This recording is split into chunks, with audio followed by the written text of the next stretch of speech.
This is TWiT. It's day 2 of the International CES show in Vegas. Some 3,600 exhibitors are blanketing 2.2 million square feet of exhibition space, all kinds of technology. TWiT's own Father Robert Ballecer is there on the show floor and joins us now live. How you doing, Padre? Pretty good. I'm coming to you over satellite delay from the central hall of CES. Behind me, you're going to see Intel, one of the mega booths here at the start of the central hall. And I got to say, this has been a hopping CES. Yeah, it is great, and we will give it a second. It is going to space. And so, yeah, there's about a 2-second delay, I'm guessing. So, Padre, there are so many wearables at this show being announced. It's actually hard to discern the trends. Do you have a sense of where this category is headed based on new products at the show? Absolutely. So I think the overriding trend is ignore the hardware.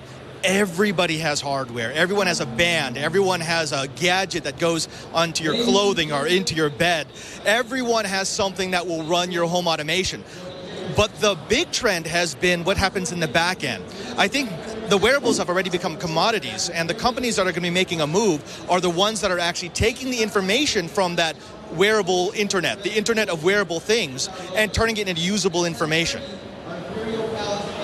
Got it. So one of the things, I know you said ignore the hardware, but another story that keeps coming up again and again is this idea of an affordable car and LEO motors. I'm wondering if this is something that you've talked to people about or something you've seen.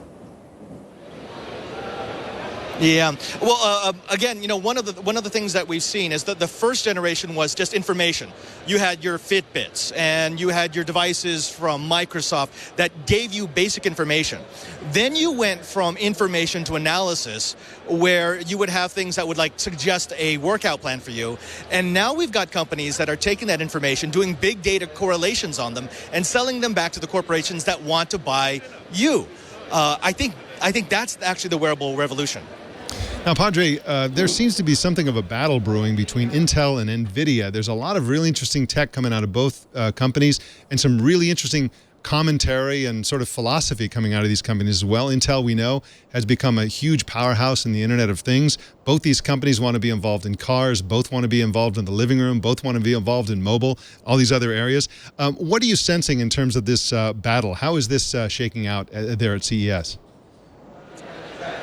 Oh, at CES, if you just look at the product announcements, and actually if you go to the booth behind me and take a look at Intel's brand new release, the Curry, you could see Intel and NVIDIA going in divergent paths.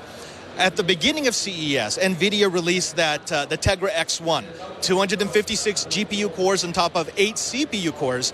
And the idea was to give you a ridiculously fast processor inside of your mobile devices that won't use up a lot of power. Intel went the other way. They released the Curry. They did a big bet on this. It is a tiny system on a chip, a dual core, and they're betting on makers to make the next generation of wearables and mobile devices that maybe don't require a lot of power, but are better for the Internet of Things.